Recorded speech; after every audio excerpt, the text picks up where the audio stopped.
sometimes when you're really, really lucky, you get swept up. You don't even realize what's happening. It's just happening. And then they'll say, okay, let's do that again. Do the same thing you did. And you're like, what did I do? Where am I? What just happened? That's what you live for when a scene plays you, when it just takes you away and swoops you away and you're lost in it.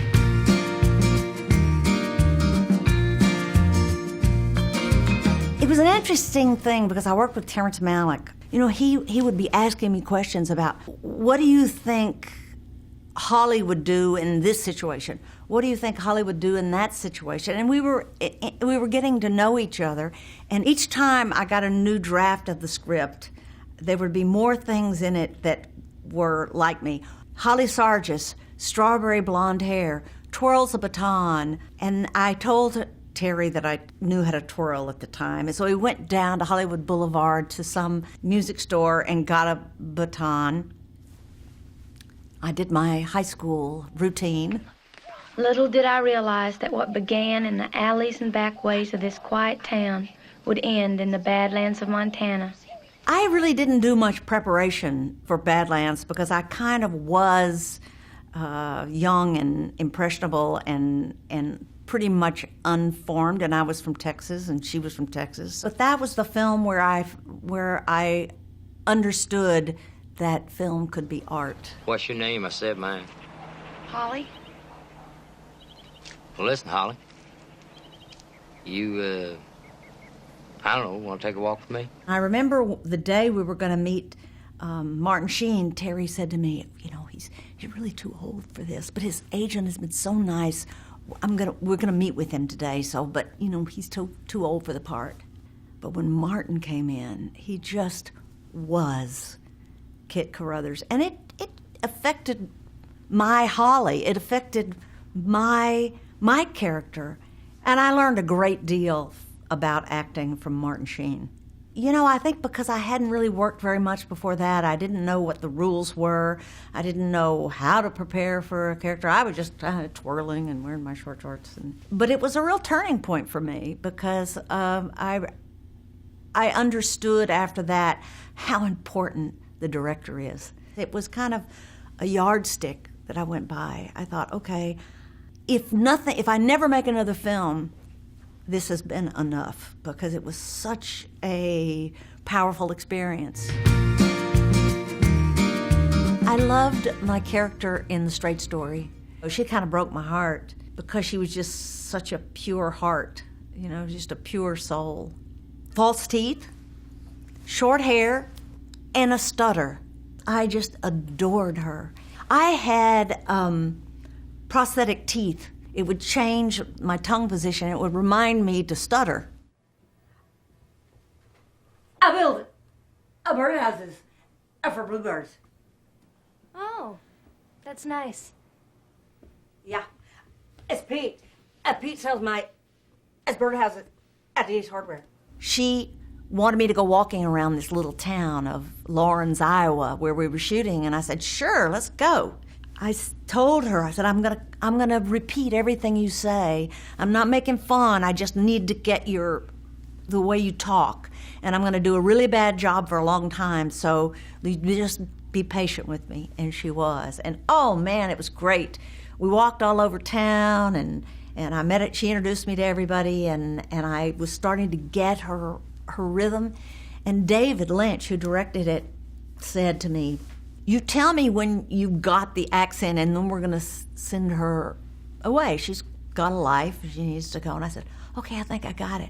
She wasn't to the outskirts of town. And I said, wait, stop her. I can't do it. Get her back. So she came back and stayed for a couple of weeks. And by the end of the show, everybody was stuttering. It was just awesome. It was awesome. I loved that character, and it was a great experience. That I did a lot of research for. My husband, Jack Fisk, was also doing the production design on that as well as on Badlands, and he had all this research, and he had these books of Doré etchings, and Doré did Bible stories, and there were people in really dramatic poses, and it was all just real, people being eaten by lions and thrown off cliffs. They were going through really intense things, and I looked at all of these biblical etchings, and those were things that I would start out or end a scene in one of those melodramatic expressions and body language, and then it really was a wonderful thing. I don't want to stay with you, Mama. Look, I'll answer the door and I'll tell him that you're sick. I'll tell him that you changed your mind. Sit down and be quiet! I didn't go to acting school long, but the thing that I did learn was sense memory and how to weave your own life into your characters. And that's kind of been my thing. That's what I've done. I kind of stayed away from everybody, felt alone, and wrote poetry in the attic, and I really got into Carrie. Of course, it was all in the book. We had Stephen King's wonderful book, so I could go to that and pull details out of it. But that was when I think I first understood how important research is. There's really only one Loretta. She'd never seen anything I had done. She just got to the picture and she said, "That's her. That's Loretta." And she wouldn't budge. That was a great experience because I had her. And I followed her around, went on tour with her for a week, and she taught me her songs.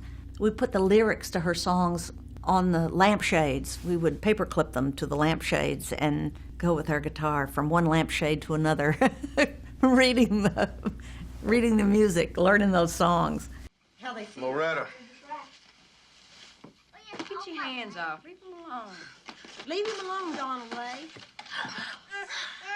That was just the most fun ever because I had all those little brothers and sisters who drove her crazy, fighting and, fussing at each other. I would sometimes go to a set, and I don't think I ever spent the night, but I would go, and I remember there I fell asleep, and when I woke up, I just felt like I was a lot closer to that character. And I did her accent, or my version of her accent, and I did it all the time.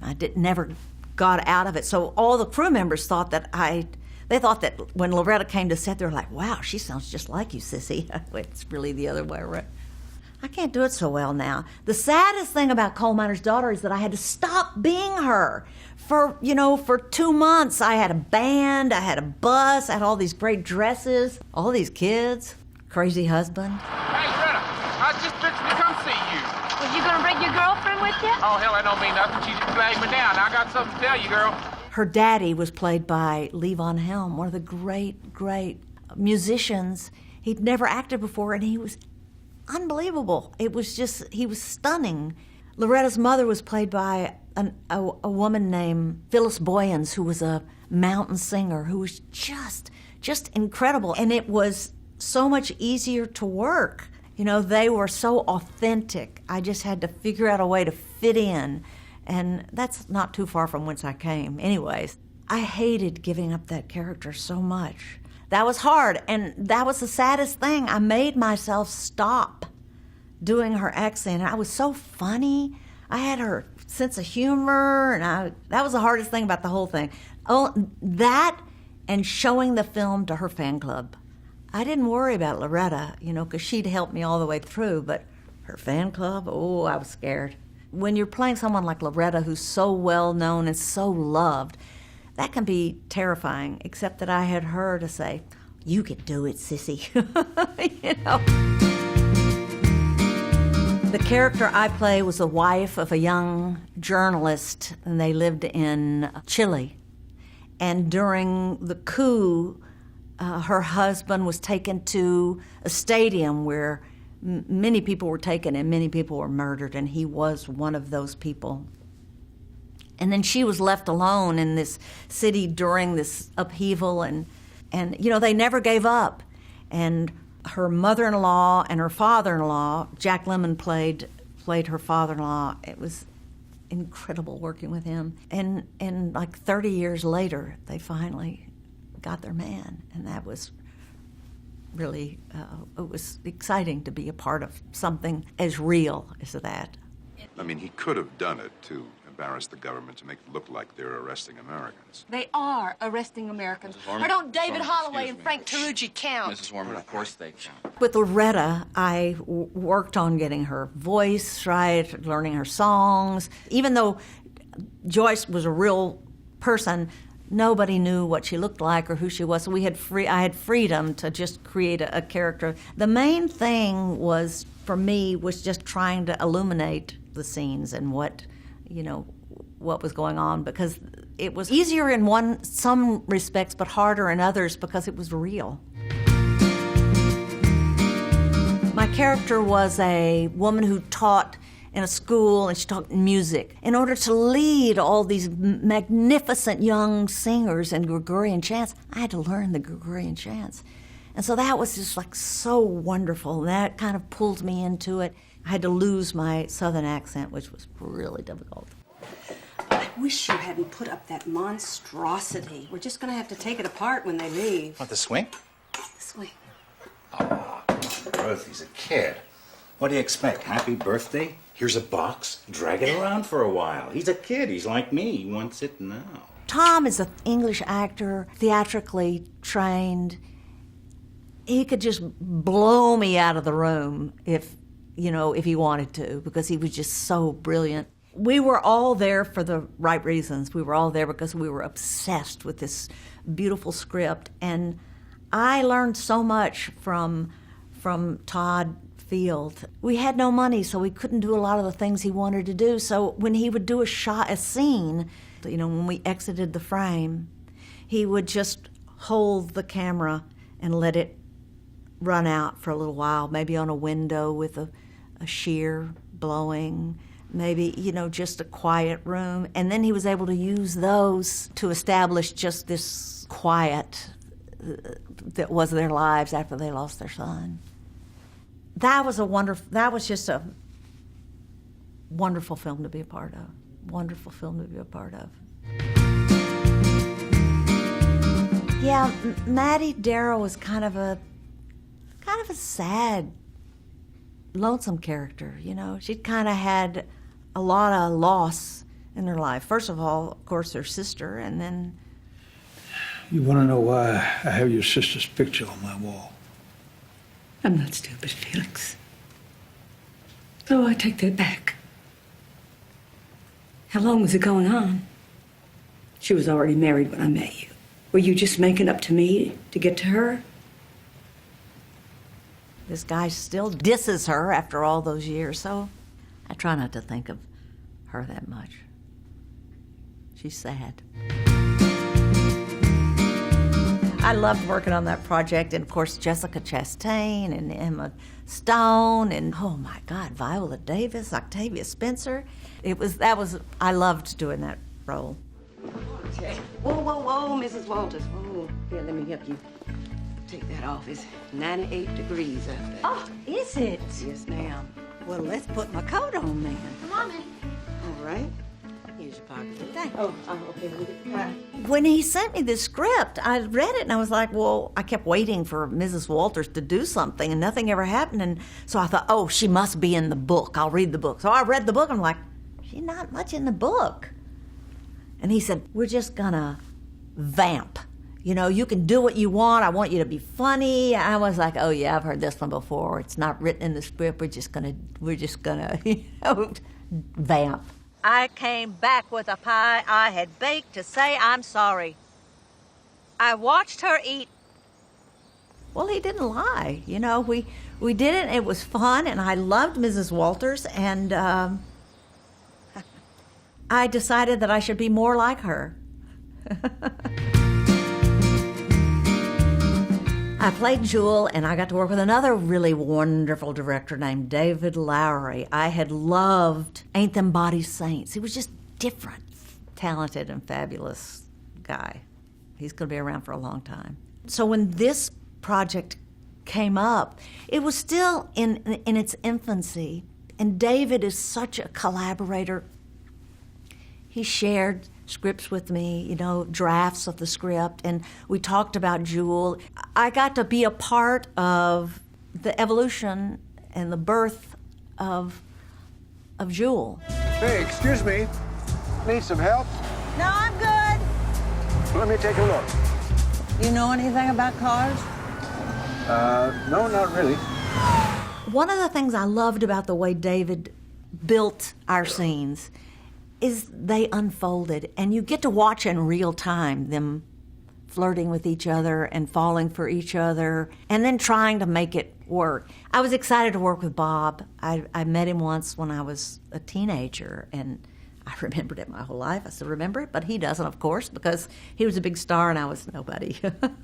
All acting is illuminating the human condition. The beauty is that you have all these different characters that you get to explore, and everyone is connected to a different character for different personal reasons. I've met 2 young women with Carrie tattoos. I just scolded them for that, but you know, that character meant something. You know, it helped them through something. To be able to touch people emotionally like that is really one of the sweetest things. That's a real little treasure when people come up to me and say, oh my God, I was going through the worst time and I saw so-and-so and I thought about my brother, and that's where it's at. It's this.